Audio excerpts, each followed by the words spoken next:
მოგესალმებით, მე გახლავართ გია ხატისაშვილი, ქიმიის ჯგუფის უფროსი.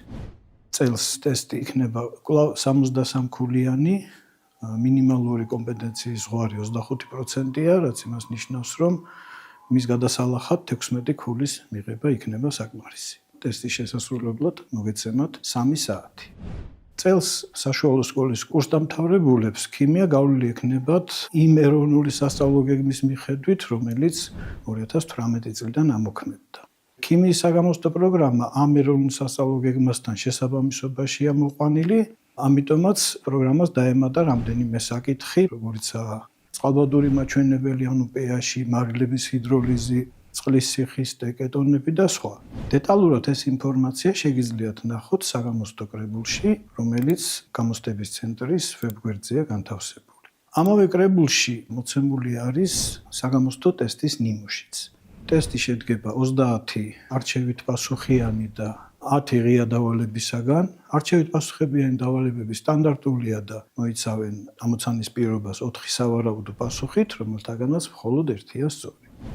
ღია დავალებებში მოითხოვება ქიმიური ნივთიერებების ფორმულებიდან სახელწოდებების შედგენა და პირიქით სახელწოდებიდან ფორმულის შედგენა. ასეთი დავალებები ეხება როგორც ორგანულ, ასევე არაორგანულ ნივთიერებებს. ტესტში იქნება დავალებები, სადაც სხვადასხვა მოცემულობის მიხედვით საჭირო არის ქიმიური რეაქციების ტოლობების შედგენა. აქაც საჭირო იქნება როგორც არაორგანული, ისე ორგანული ნივთიერებების მონაწილეობით მიმდინარე რეაქციების ტოლობების შედგენა და ბოლოს ტრადიციულად იქნება დავალებები, სადაც საჭიროა რაოდენობრივი გამოთვლების შესრულება და შეგახსენებთ, რომ ასეთი დავალებების გაფორმებისას აუცილებლად ნაჩვენები უნდა იყოს ამოხსნის გზა. წინააღმდეგ შემთხვევაში დავალება შესრულებულად არ ჩაითვლება. ამავე კრებულში შეგიძლიათ იხილოთ ღია ტიპის დავალებების შეფასების სქემებიც, რომლებიც წარმოდგენას შეგიქმნით თუ როგორ ხდება ღია ტიპის დავალებების შეფასება. გამოცდაზე შეგიძლიათ ისარგებლოთ დამხმარე მასალით, რომელიც გამოცდის დაწყებისას დაგირიგდებათ.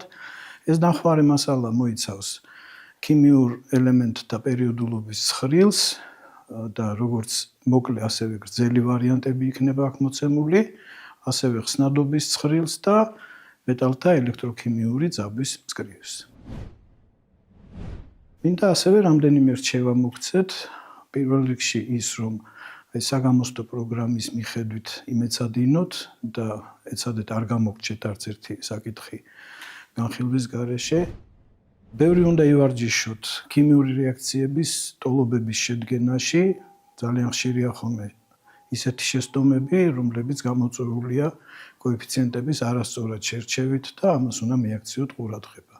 ასევე ხშირია ხოლმე შესტომები არითმეტიკული გამოთვლების შესრულების დროს და ამასაც გულისყურით უნდა მოეკიდოთ, რადგანაც ისინი გავლენას ახდენენ საბოლოო შეფასებაზე. და წარმატება გისურვებთ ყველას.